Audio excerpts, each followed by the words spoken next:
Hello friends, എല്ലാവർക്കും സുഖമല്ലേ? ഈ സ്ക്രീനിൽ കാണുന്ന 3 പേരും നമ്മുടെ ചാനലിൻ്റെ തന്നെയാണ് കേട്ടോ.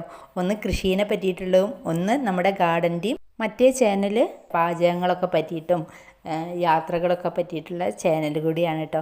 അതും കൂടി ഒന്ന് സപ്പോർട്ട് ചെയ്യണേ. ഇന്നത്തെ വീഡിയോ ഒരു കടലച്ചെടീനെ പറ്റിയിട്ടാണ് കേട്ടോ. അത് നമ്മുടെ മണ്ണൊക്കെ കാണാതെ നല്ല പടർന്ന് പോകുന്ന ഒരു ചെടിയാണ് കടലച്ചെടി. അപ്പോൾ കടലച്ചെടി എന്നുള്ള പേരിൽ നമ്മുടെ കടലയൊന്നും ഉണ്ടാവില്ല, അതിൽ നിറയെ കുഞ്ഞ മഞ്ഞ പൂക്കളുണ്ടാവും കേട്ടോ. പിന്നെ ഈ കാണുന്നത് അതിന് ബോർഡർ കൊടുക്കാൻ വേണ്ടിയിട്ട് നമ്മുടെ PVC പൈപ്പ് മുറിച്ചെടുക്കുന്ന കേട്ടോ. അതിന് മുറിച്ചെടുത്ത് പെയിൻ്റ് അടിച്ചിട്ട് നമുക്ക് ബോർഡർ ആക്കിയിട്ട് കൊടുക്കാൻ പറ്റും. ഇതുമാതിരി അടിച്ചിട്ട് പെയിൻ്റ് അടിച്ചാൽ മതി. അപ്പോൾ അങ്ങനെ ഞാൻ ഈ ബോർഡർ കൊടുക്കുന്നത് അതുകൊണ്ടാണ് കേട്ടോ. അപ്പോൾ ഇന്ന് ഇവിടെയൊക്കെ കുറേ കടലച്ചെടിയൊക്കെ പോയിട്ടുണ്ട്, തെങ്ങ് മുറിച്ചിരുന്നപ്പോഴേ. അപ്പോൾ അതൊക്കെ പോയ സ്ഥലത്തൊക്കെ നമ്മൾ കടലച്ചെടീൻ്റെ ആ തണ്ടന്നെ കുത്തിയിട്ട് പുതിയ ചെടി ഉണ്ടാക്കിയെടുക്കാൻ പോവുകയാണേ. ഈ പോയ സ്ഥലത്തൊക്കെ നല്ലോണം കിളച്ചെടുക്കുന്നുണ്ട്. അതിന് ശേഷമാണ് നമ്മൾ ഇതിൽ നിന്ന് തന്നെ തണ്ട് മുറിച്ചെടുത്തിട്ട് അതിൽ നട്ട് കൊടുക്കണേ.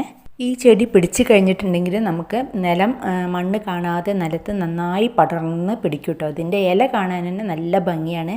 ഒരു ഇളം പച്ചയും കടും പച്ചയും കൂടിയൊക്കെ കൂടി കളർന്ന ഇലകളാണ് ഇതിലുണ്ടാവുക. അപ്പോൾ പൂക്കൾ രാവിലെ ഉണ്ടാവുള്ളൂ. 10-11 മണിയൊക്കെ ആയി വെയിലിന് ചൂട് തട്ടുമ്പോൾ ഈ പൂക്കളൊക്കെ വാടിപ്പോവും കേട്ടോ. പക്ഷേ പിറ്റേന്ന് അതേ പൂക്കൾ തന്നെ വിടരും ചെയ്യും. ഈ ചെടിക്ക് അധികം കെയറിൻ്റെ ഒന്നും ആവശ്യമില്ല. നമുക്ക് എപ്പോഴെങ്കിലും വളം ഇട്ട് കൊടുത്താൽ മതി. നല്ല ചുവന്ന മണ്ണെടുത്തീന് കേട്ടോ. അതിലേക്ക് ചാണകപ്പൊടി, എല്ലുപൊടിയും, വേപ്പിൻ പിണ്ണാക്കും, കുറച്ച് ചകിരിച്ചോറും കൂടി ചേർത്തിട്ട് നന്നായി മിക്സ് ചെയ്യുന്നുണ്ട്. ഇങ്ങനെ നന്നായി മിക്സ് ചെയ്തതിന് ശേഷം ഇതിലേക്ക് നമ്മൾ വിതറി കൊടുത്താൽ മതി. അപ്പോൾ ഈ ചകിരിച്ചോറ് എന്തിനാണെന്ന് വെച്ചാൽ ഒന്ന് വേര് പിടിക്കാൻ വേണ്ടിയിട്ടാണ് ഈ ചകിരിച്ചോറും കൂടി ചേർത്തി കൊടുത്തത് കേട്ടോ. എന്നിട്ട് ഈ തണ്ടിനൊക്കെ വേര് വരുന്നവരെ 2 നേരം നനച്ചു കൊടുക്കണം. 2 നേരം നനച്ച് കൊടുത്തു കഴിഞ്ഞിട്ടുണ്ടെങ്കിൽ എപ്പോഴും ഒരു ഈർപ്പം നിലനിൽക്കണം കേട്ടോ നമ്മൾ ചെടീൻ്റെ ചുവട്ടിൽ. അപ്പം നല്ല ഫ്രഷായി തന്നെ ഈ ചെടി ഉണ്ടാവും. കൂടുതൽ മുട്ടുകൾ വന്ന് നിറയെ പൂക്കളും വിടരും കേട്ടോ.